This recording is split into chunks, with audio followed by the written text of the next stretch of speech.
agreed that we would go to an information meeting.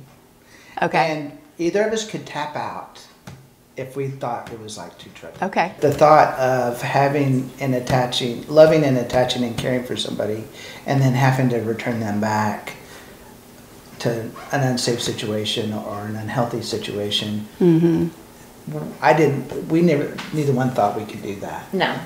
But I think over the course of the next Couple years. 3 or 4 years after we adopted Reese, we were basically blessed to do respite for whoever had fosters. Okay. And so we would get them for like weekends or a week at a time, and then we would get them back to their foster homes. Kind of a compromise. So it kind of gave us a little bit of a, okay, well, maybe we can do this. You know, we're meant to love them for as long as we have them. You know, and you're supposed to, you'll grieve when they leave, and just take some time and grieve it, and then take a break, and then get back on the horse and go. And you have people say, well, why don't emotionally attach? Well, I don't think you're caring for them right if you're not. Yeah. It's a family decision. The girls love it as much as we do. Yeah, and in fact, if we Yeah, that's my next question about the kids. Mm-hmm. Yeah, if we say, hey, we're going to take a break, they get really frustrated with us. Yeah. Really? Mm-hmm. Yeah, we took about 11 months off one time because we had a couple leave that in that year prior, and that were really, really hard. So we took about 11 months off, and the girls were not happy. Huh. Okay, because I feel like some of the arguments, you know, we'll hear, and even this was a concern for me too, like how is it going to affect my kids?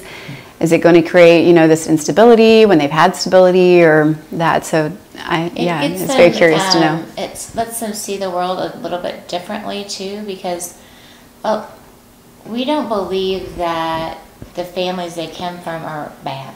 Mm-hmm. We, every kid that comes, it has a different situation. Different story. Some of it is just these parents were never taught to be parents. Yeah. They were never parented. They don't really have a clue. Some of it is they're just poor, and it's just poverty. Well, and you don't know the parent's story, and it teaches our children how to deal with loss at a younger age, because there are many losses. Yeah. You know, we may be losing the foster to an adopted family or going back to another family member. Maybe the parents have gotten some help and going back home, and sometimes we have contact, sometimes we don't.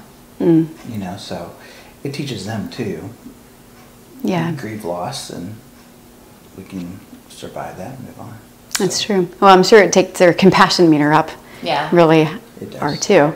You have to love them, care for them, but you also have to prepare them for what they're going back to, if that's where they're going. If they're going to end up going Okay. back. Yeah. And so that's something different to keep in mind. You got to be able to, you can't coddle them too much sometimes. I Yeah. mean, you love on them and take care of them, but once you get them in a stable place for them, then it's kind of toughen up. You got to toughen them up. Mm. Every kiddo that gets removed out of their home, it's a complicated story. And it's messy. The biological family is getting their act together and is doing what they're supposed to do to create a healthy environment for their children and for them.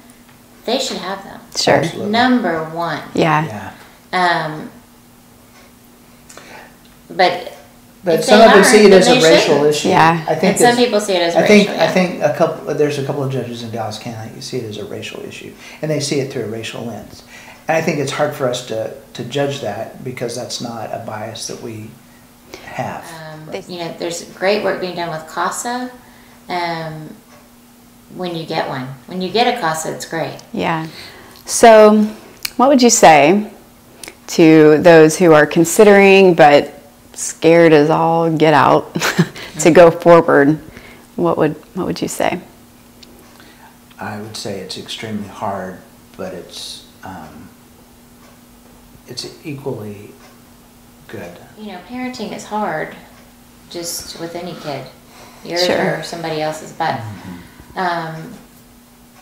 you know, and it's just as hard to foster because it's another kid. But I would say get a good support group around you and go for it. Yeah. Because it's very rewarding. And it's hard, but it's nothing like those kids are having to go through. And if you've got an extra room and you've got a stable, safe home, Yeah. just do it. Because then you get to see a little girl that comes in and, you know, is scared out of her mind of everything and everyone, and especially men. And then you see the moment when she drops that wall. This particular little girl. Yeah. You'll have. Yeah. You know, or that moment where she reaches to give you a kiss when there was no way she was even coming near you before, you know. Wow. And you get those little moments, just like with your own kids, you get those little moments. Bright Muse.